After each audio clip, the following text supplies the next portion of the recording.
Slither is a horror comedy that was released in 2006, and I don't know how much of a cult movie this is or how much it's known, unknown, but this is a friggin' good, not talked about enough horror indie, I would say. This is directed by James Gunn, also written by James Gunn. Everybody has their feelings about James Gunn. Me personally, I don't think he's ever done anything that's ever offended me, but that's just speaking for myself. I think he is a competent director with everything he does, even with the Marvel films, although I'm not too big on Marvel in the first place. But this is his directorial debut, sorry. It's definitely independent, and it has its James Gunn-ness worn on its sleeve. Kind of funny, I glanced through the special features, and James Gunn did say that, I think, I'm paraphrasing, when he wrote this film, he didn't intend to direct it at all. It was kind of just his idea, but then he accidentally ended up directing it or something like that, and then it kind of became, this huge cult talked about thing. I have to watch the special features again, but he was going along the lines of that. But I love this film. Scream Factory put it out a while ago. I really like the original cover. Maybe people will recognize that a little bit more. I think this is quite the fun creature feature. If you like your creepy crawlies, if you like your slithery slimies, this one delivers. And this one delivers it in a very clever and comedic way. I love the small town feel of this film, and I got that even more watching it this time. Like, I love small town feeling movies in the first place. Like, films that really feel like you're immersed in this tiny community where everybody knows everybody and everybody knows everybody's business. So it's like literally, it's kind of the equivalent of if you're like watching a home invasion film with a family, but expanded a little bit to a town where there's like, I don't know, 1,500 people, but everybody knows each other in that same kind of family sense. So, the corner store gas station guy knows Lily and Sally next door kind of thing. I really like that vibe where everybody comes together to be there for each other kind of thing, or turn on each other. Sometimes that happens too. What we have going on here is basically an asteroid lands on this town called Wheelsy, South Carolina. And it's kind of funny because I especially this viewing pictured this film taking place more on the west side of the United States, but there's these two sheriffs just standing on the side of the road. Everything looks very starry, night sky, tiny little town, like in the sky view of the meteorite just falling down. The sheriffs are very nonchalant. They're just minding their own business, just wasting time, killing time, sitting on the side of the road and like barely even notice it kind of thing. So it's a cool opening of the film that sets it up as this creature feature, kind of like Evolution style, where you're gonna get like alien-esque mixed with comedy planted throughout the entire thing. And we're introduced to some of the town folks. We have a guy named Bill. Bill is mostly the star of the show, but I would say there's a guy named Grant who's also the star, although Grant plays the villain. Bill is the hero, so Bill is kind of the protagonist, whereas Grant is the antagonist. Although personally, I have a lot more fun seeing Grant because Grant is hilarious, and his name in this film is Grant Grant. So he has the same first and last names, and that plays a few jokes throughout the film. He has a wife named Starla. Starla is played by Elizabeth Banks, who does this very southerny accent, very cute, very pretty. She's the pretty girl of the town. It's made a reference or like kind of like a running joke that she ran off with the rich guy kind of thing, and everybody kind of looks down on her, but at the same time doesn't necessarily blame her or blame him especially or anything like that, even though it's suggested in the movie a lot that he really treats her like shit and everything. But she's the small town valley girl that everybody in the town wants, including Bill. So we have kind of Bill as the nice, lovable sheriff who tries to bring the small town together and tries to bring justice in the small town. But one night when Grant and Starla are in bed together, and she decides that she's not interested in having any fun, Grant decides to go to the bar in the middle of the night. Super dive bar. Again, we're talking like very small town Hicktown dive bar that, there's always that guy.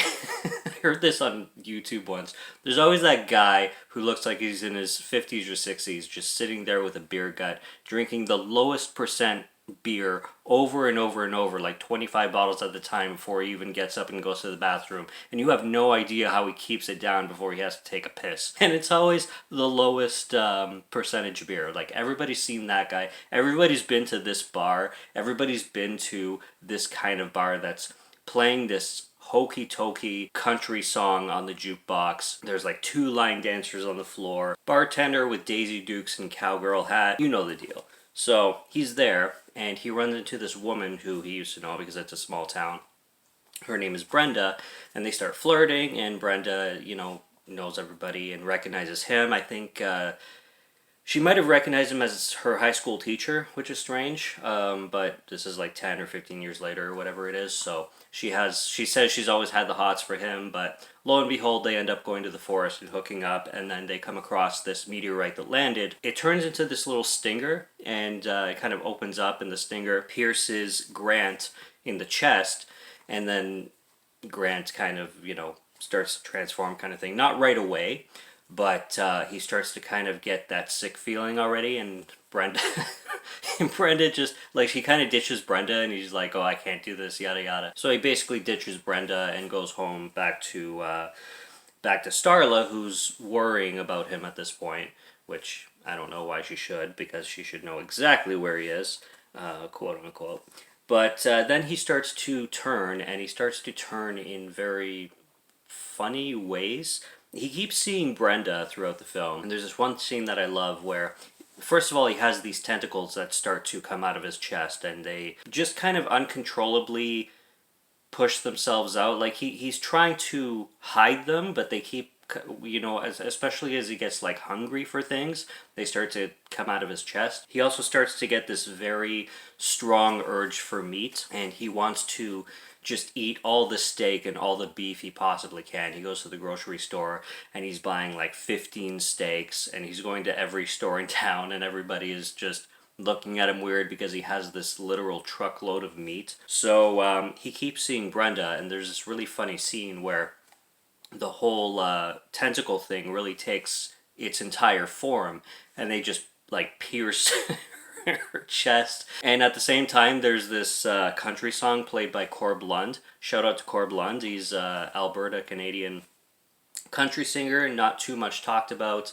Really good though, and I recognized him right away, and I was like, hey, Corb Lund. This Corb Lund song is playing while this Brenda woman is being tentacled, basically, like in her stomach area, and he's just like pumping the life out of her, and she's just like wailing with her arms all over the place and like rolling her eyes. It just goes back and forth between like the line dancing and Corb Lund performing, and then this chick just being tentacled all over the place. We have a mayor named Jack McCready, and Jack McCready, again, is your stereotypical conservative, small town, like, God-fearing neighbor that just tries to boast himself, like, have a dick measuring contest every time he steps anywhere, like, whether it's on the microphone, or whether it's on stage, or whether it's wherever the hell he is, whoever the hell he's talking to, he's always trying to just sell his spiel, the reason to vote for this guy kind of thing. And he plays that guy pretty much throughout the entire film.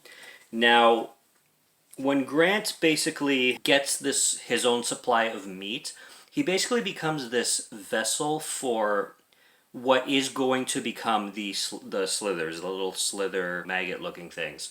So this woman, Brenda, that he kind of, I guess, impregnated, also needs to devour a ton of meat, a ton of food, and she just can't stop eating until literally she turns into this giant balloon thing in this barn, which is one of the most disgusting, like, gross out scenes that I've ever seen in a film. She just keeps consuming and consuming and consuming until she literally just balloons herself and bursts eventually. There's a scene where, for complete disgust's sake, she just bursts all these worm things, and these worm things start to go down everybody's throats, immediately just jumping into everybody's mouths and inserting themselves down the throats, and then these people basically turn into quote-unquote zombies. I mean, the way they act, they can speak, but their mannerisms and personas are very zombified. So essentially, these worms kind of act as hosts or use the people as hosts for basically zombifying them. We're also introduced to this other family. They kind of come in the middle of the movie. There's a mom and dad.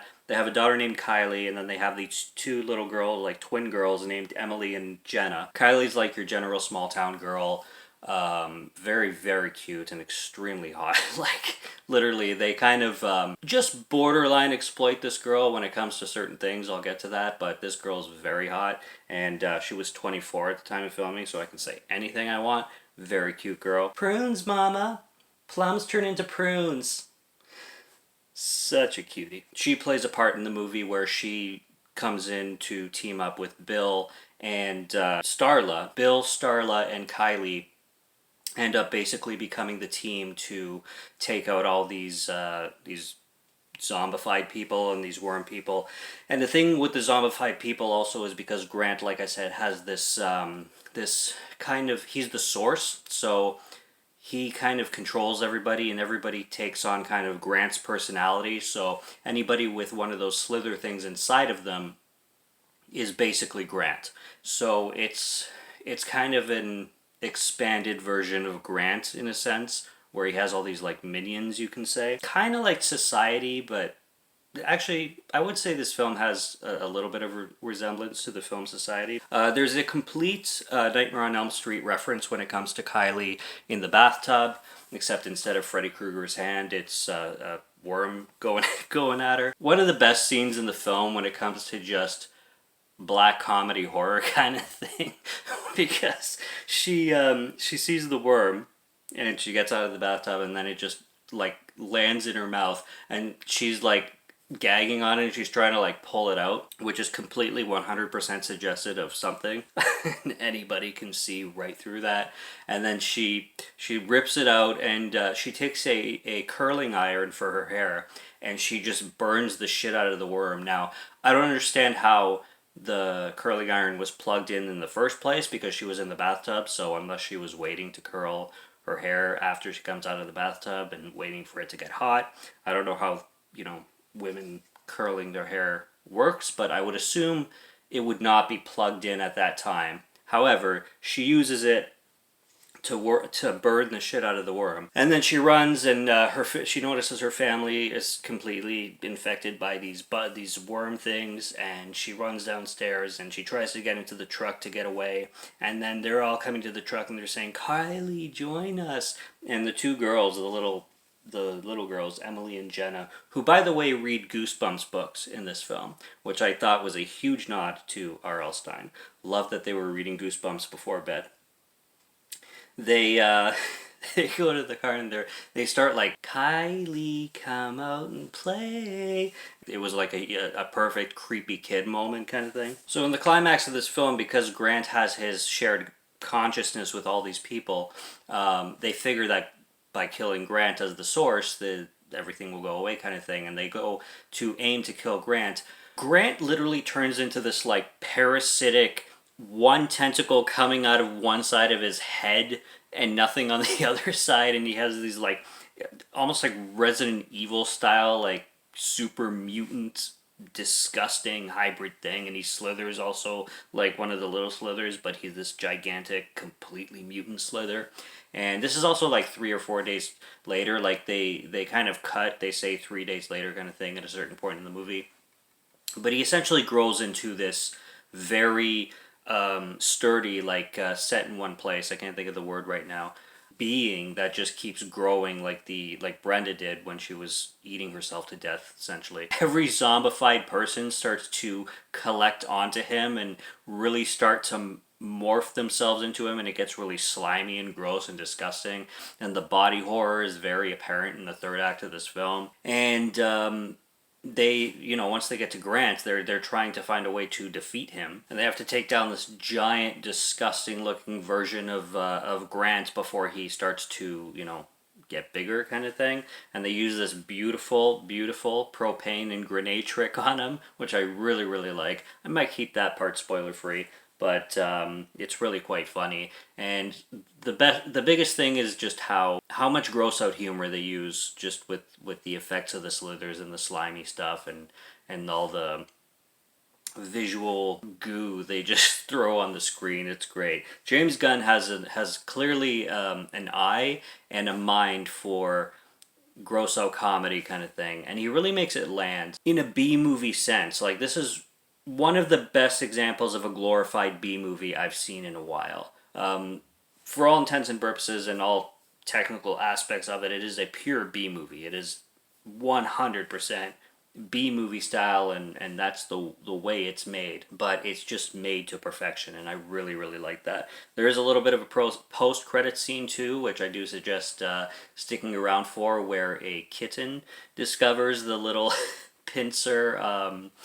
Little asteroid thing as well, and it just starts to wiggle and wiggle, and then it cuts to black, and you don't see, and you just left to assume what happens after that. But it's a funny movie, and I love the gross outness of it, and Scream Factory also did a good job on it as well. I love the way the transfer looks on this, and I love this art style way more than the original one, because this one, I don't know, there's something boring about it. This is probably why this film didn't get watched a whole lot when it came out in 2006, because it just doesn't show that fun factor. This poster looks a little bit too serious for the tone that this film actually is. It's a lot of fun, kicking ass and just spewing mayhem against, slithers is really fun to see, and all in like a small town atmosphere, which is really relatable to a lot of people, including myself. I don't live in a super tiny town, but I know what small town feel is, kind of thing, like living in the suburbs kind of thing. So I love it. I think it's great, and love talking about it. And I definitely recommend anybody check out Slither, absolutely, wherever you can find it if you've never seen it before, because it's a blast. It can be horrific at times. It can be kind of sexy at times, I guess. And it's just a blast. So go watch it. Subscribe to Morgan Film Fan if you like to listen to my voice, or if you like my film reviews. I'll be back with more soon, so stay tuned for those. Check out what's on the channel already. Stay tuned for what's coming. Until next review, have a good one. Take care and cheers.